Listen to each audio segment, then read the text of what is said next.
이 필수 생계비라는 이야기가 요즘 자주 나오거든요. 예, 필수 생계비라는 게 뭐 쉽게 말하면 예, 이게 먹는 거예요. 먹는 거 식비. 또 세금, 공과금. 여기에다 교통비. 뭐 이거는 뭐 어쩔 수 없잖아요. 그죠? 어쩔 수 없잖아. 이거 안 쓰고는 직장도 못 다니는 거니까. 그런데 이 필수 생계비, 야, 여러분 진짜 많이 들어갑니다. 점점 더 많이 들어가는 것 같아요. 이거 한번 보세요. 가처분 소득 대비 필수 생계비 비율입니다. 36.8%예요. 장난 아니죠. 예, 이게 3년 만에 거의 최고 수준입니다. 이거 보세요. 예, 36.8%. 예, 이러니 뭐 지금 필수 생계비가 얼마나 많이 들어가는지 아마 여러분들은 보고 계실 거예요. 필수 생계비라는 게 예, 여러 가지가 포함이 되지만 지금 내가 쓸 수 있는 돈이 아니라는 뜻이잖아요. 2020년에 36.8%니까 2019년에 36.9%보다는 조금 적지만 이게 36.8%도 적지 않은 숫자입니다. 예, 저는 이것을 보면서 말입니다. 심각하다 이런 생각을 많이 했고요. 특히 말입니다. 소득 하위 20% 가구는 보세요. 필수 생계비에 82% 났습니다. 2019년에는 83.2%였고요. 지금도 82%예요. 그러니까 버는 것 중에 말입니다. 이게 뭐 저축할 여력은 없고요. 필수 생계비에 쓰는 돈이 82%가 되는 거니까 예, 얼마나 지금 쓸 돈이 없는지 아주 단적으로 보여준다 이렇게 생각할 수 있습니다.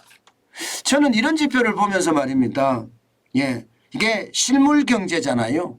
현장에서 일어나는 일이잖아요. 이 현장에서 일어나는 일들이 결국은 말입니다. 우리 경제 전체에 영향을 미친다 이렇게 생각을 하거든요. 이렇게 말입니다. 필수 생계비가 36.4%까지 되고 예, 이게 예, 뭐 예를 들어서 소득하위 20% 82%가 되고 이러면 경제가 굉장히 어려워질 거예요.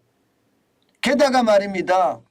이 가처분 소득 그러니까 제가 쓸 수 있는 돈이 제가 쓸 수 있는 돈은 3.2% 늘어나는데 그치는데 필수 생계비는 8.4%나 늘어납니다. 그러니까 내가 쓰는 돈 버는 돈보다가 내가 쓸 수 있는 돈을 버는 것보다가 실제 필수 생계비로 나가는 게 훨씬 많아진다는 이야기잖아요. 소득은 찔끔 늘어나고요. 생계비는 급증하고요. 이렇게 되면 쓸 돈은 점점 없어지겠죠. 실제 말입니다. 여러분. 아마 여러분들도 다 느끼실 거예요. 난방비에 대한 폭탄, 전기료에 대한 폭탄, 그리고 건강보험료에 대한 폭탄, 심지어 국민연금에 대한 폭탄. 아마 그 폭탄들이 툭툭 터질 겁니다. 게다가 한 번이라도 외식을 할라 치면요. 외식비도 진짜 많이 올랐습니다. 외식비 자체가 예, 1년 새에 14.6%나 올랐다. 뭐 이렇게 이야기할 정도니 이게 뭐 오르는 게 엄청나게 올랐다고도 이야기할 수가 있는 거죠. 이대로 가잖아요, 여러분. 이대로 가면 경제는 점점 힘들어질 겁니다. 실제 말입니다. 쓸 돈이 없다는 게 이 지표에서도 나타납니다. 월 소매 판매 지수 추이를 보면 말입니다. 작년 3분기까지 마이너스 0.1, 작년 1분기에도 마이너스 0.5, 작년 2분기도 마이너스 0.9, 작년 4분기 10월에는 플러스 0.8입니다만은 11월에 마이너스 2.1이죠. 소매 판매 그만큼 줄어든다는 겁니다. 예, 12월에도 마이너스 0.2입니다. 전체적으로 4분기도 마이너스입니다. 올해도 지금 마이너스예요. 올해도 지금 마이너스가 계속되고 있잖아요. 1월에 마이너스 2.1%. 여러분도 알다시피 설날 특수도 있는데 설날 특수가 제대로 먹히지도 않았다는 뜻이에요. 결국 말입니다, 여러분. 예, 부담이 많을 수밖에 없다. 버는 돈은 적고 쓸 돈은 많으니 예, 그중에서도 필수 생계비가 워낙 많이 나가니 이게 가외로 쓸 수 있는 돈이 진짜 없다. 이렇게 얘기할 수 있는 겁니다. 저는 이것을 보면서 실물 경제가 이 정도까지 갔다고 이런 생각을 참 많이 하게 돼요. 이렇게 되면 여러분 우리 전체에도 미치는 영향이 저는 굉장히 클 수밖에 없다고 생각을 합니다. 그만큼 말입니다. 시장 충격은 저는 커질 수 있다고 생각해요. 제가 여러분들에게 계속 말씀을 드릴 때 미국 경제와 한국 경제를 분리해서 생각해야 된다. 중국 경제와 한국 경제도 분리해서 생각해야 된다. 그 말씀 제가 자주 드리죠. 지금은 그렇습니다.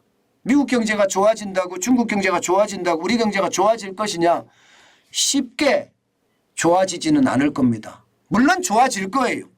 물론 좋아질 거예요. 시간을 두고 뒤로 가면 좋아질 거예요. 그러나 이게 바로 말입니다. 반사적으로 대한민국의 효과가 올 것 같지는 않다. 이런 생각을 진짜 많이 해보거든요. 뭐 단적인 예로 중국의 제조업 PMI라고 이야기하는 구매관리자 지수가 50을 훌쩍 넘어섰잖아요. 비제조업 PMI 구매관리자 지수도 50을 훌쩍 넘어섰습니다. 그러나 우리는요 아직까지 멀었거든요. 이런 것을 보면 말입니다. 결국 시간이 필요하기는 필요하다 이렇게 느껴지는데 분명한 것은요. 미국의 경제와 중국의 경제하고는 좀 분리해서 당분간은 생각해야 된다. 언젠가는 미국 경제가 좋아지고 중국 경제가 좋아지면 우리 경제도 좋아질 거지만 당장 반사적으로 나타나지는 않을 거다. 이게 저는 시장이라고 보는 겁니다. 그렇게 될 수밖에 없는 게 지금 실물 경제가 많이 무너졌어요. 바닥이 장난 아니라는 뜻입니다. 뭐 자영업자든 소상공인이든 소기업이든 이게 실물 경제가 매출이 팍팍 올라가야 되는데 돈이 없으니까 쓸 돈이 없으니까 매출이 이게 팍팍 안 올라갑니다. 그러다 보니까 소비가 둔화되고요. 소비가 둔화된다는 것은 결국 기업의 생산량이 줄어든다는 이야기고 기업의 생산량이 줄어들면 일자리가 그만큼 줄어든다는 이야기입니다. 이 말은 경제가 악순환으로 된다는 거예요. 악순환. 현재까지는 여러분 우리 경제는 악순환의 지표가 많다. 그러니 우리가 경기가 어렵다는 데 방점을 두고 우리의 어떤 생활과 투자 활동을 해야 되는 것 반드시 명심해야 될 것 같습니다. 중요한 것은요. 돌다리를 두드려서 가는 것이 아니라 쇠망치 큰 쇠망치 오한마로 깨보고 가야 된다는 것 다시 한번 강조합니다.